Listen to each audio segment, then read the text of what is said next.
has a long and proud tradition in providing education for those who did not achieve what they were capable of at school. Second chance education has transformed people's lives. Why, then, is it that the further and adult education is under attack as never before? 3.5 million people attend further and adult education colleges, including the majority of 16 to 18-year-olds not in work. Yet the 30% cut to the adult budget and the government's area reviews may well lead to the end of adult education as we know it, and to a significant reduction of the 16 to 19 provision. This documentary is for people who want to defend and promote further and adult education and question government motives in regards to college mergers and the financial cuts to ESOL, further and adult education.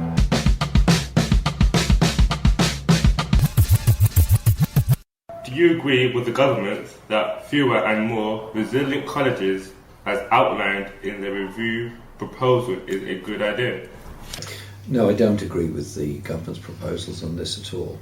I think we should start from the premise that we want everyone to have an opportunity for further and ultimately higher education. That means colleges available locally with courses that are relevant to the local students' needs, whether it be A-levels at sixth form centres, whether it be BTECs or other qualifications in colleges, or whether it be apprenticeships. And I want to see a real commitment from government for adult education and opportunities for those that have underachieved in school for various reasons, had great complications and difficulties in their lives, or for whom English is a second language, to have real opportunities to undertake some process of learning, possibly moving on to qualifications at college, but above all, moving on to being better informed, better educated people. Because surely we should approach education on the basis that anyone learning is good for everyone. A better informed society is a stronger, more coherent and cohesive society.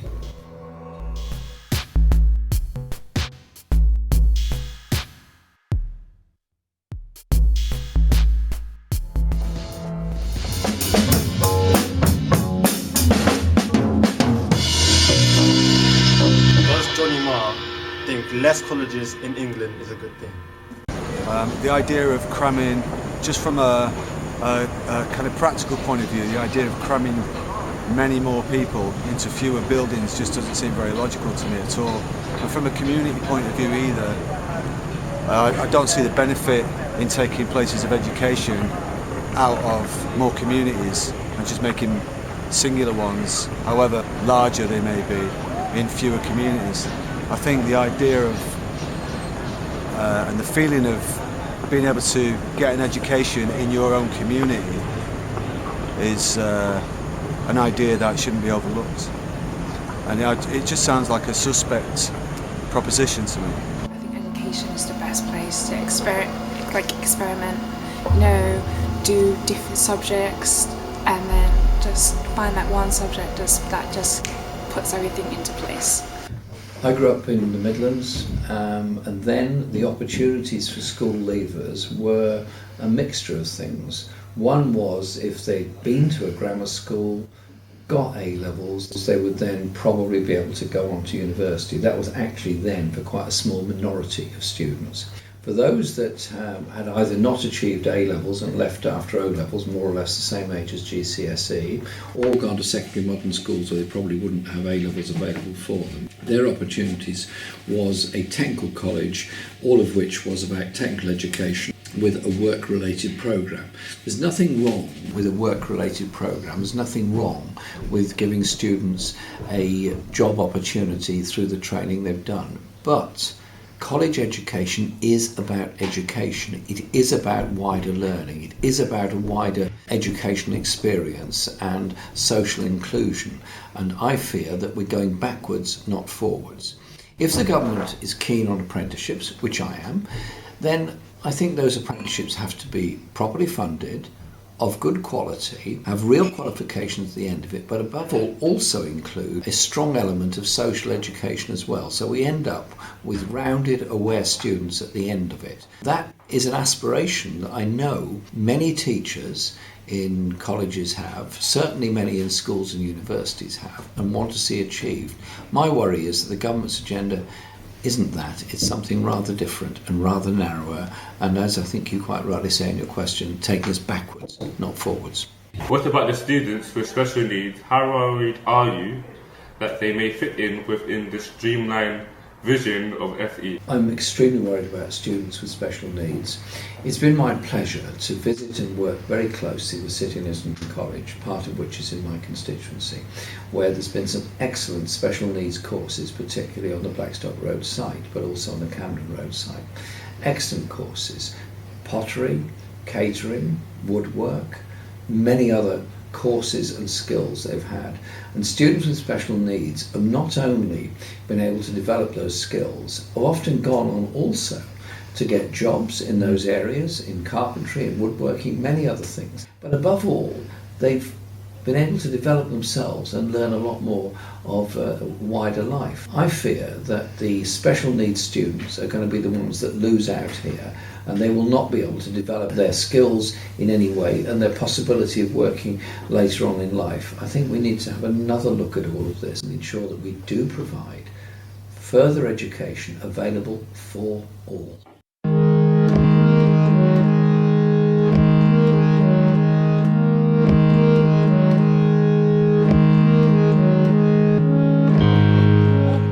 Mergers in Scotland took place, there was 37,000 people in adult and further education, whereas now there's only 15,000.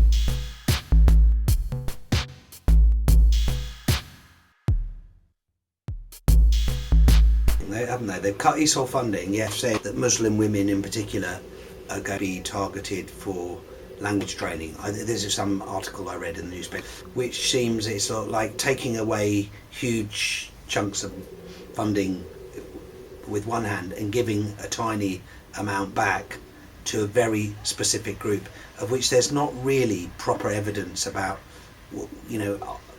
It seems it's a narrow stereotypical view of Muslim women, and so I think that's problematic. But it fits in well with the narrative of this sort of Islamophobic narrative of separate societies, separate from British values, whatever they are, and so it fits in with this government's rhetoric. Okay. Learning English gives everyone the opportunity to thrive in our city and play a full role in our local community and our society as a whole. I used to be a professional skateboarder. I travelled the world. I booked a flight one way to Barcelona, and that was it. I did a 2-year course of travel and tourism, Brighton. Parents saying that you need something just in case to fall back on in the future. It was via a lot of places in the middle, but for photography I needed to be in London.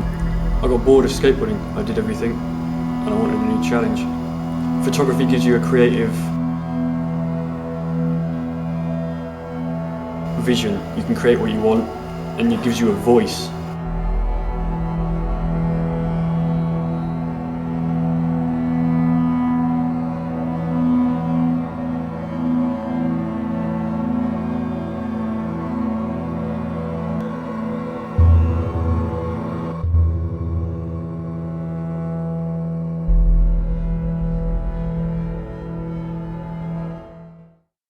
The role of colleges has to be to provide opportunities. Yes, for skills and qualifications that do enable them to work in all the many industries in London, be it the creative industries, be it the catering industry, be it the high-tech end of manufacturing industries that exist in London. But college education shouldn't solely be about job training. Surely, if students go to university, they get a rounded education. Whatever they're studying, they get a wider life learning experience by being at university. Why can't colleges do the same? Why can't colleges also give that wider level of inclusive education? At their best, our colleges do that. At their best, they give opportunities for returners to education, for adult education, and for people who want to learn for the sake of learning. That's what the institution, City Lit in London particularly, is famous for, actually developed for, and an awful lot of people learned a great deal there and went on to make an enormous contribution from which we all benefited. Okay, my name is Hayam. I study FDA in photography at London Metropolitan University, and I do the course at St Islington College. The education is good here. I was doing art and design in this college. No, I've always been at St Islington College. I've done my level 1, level 2 and level 3 here. Enjoyed it, it's lovely. The teachers are amazing, the teaching is good. Yeah, put more money into it because adults and young people, everyone needs education. I think that everyone should have the chance to study what they want to. A lot of people do need education because there are some information or knowledge they don't have that they do need for living purposes.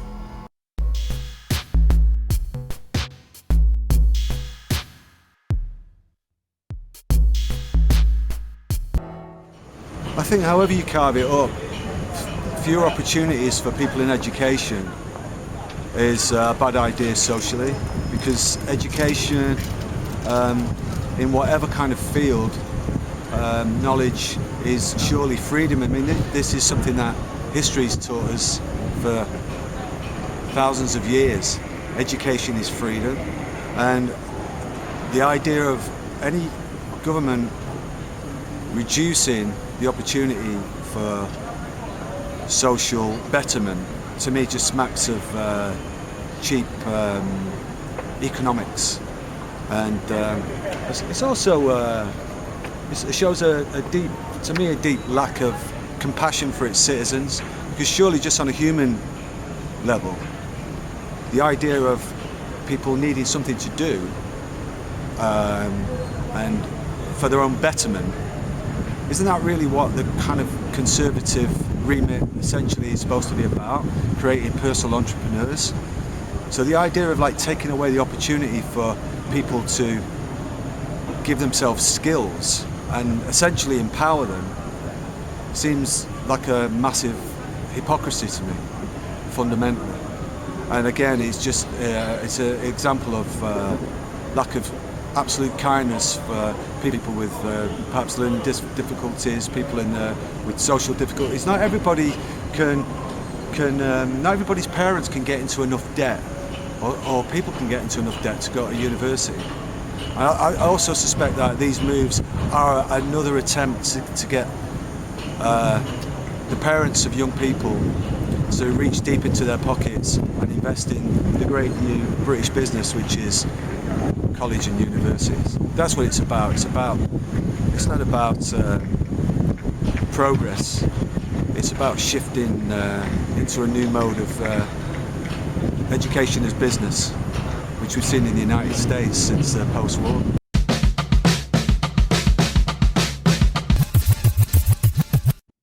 In 2020 there'll be a general election, and obviously I want Labour to win that election. We want to win it on a very different programme. At the moment we're developing our policies, and they're going to be developed in the widest possible way with the inclusion of all those interested in this field.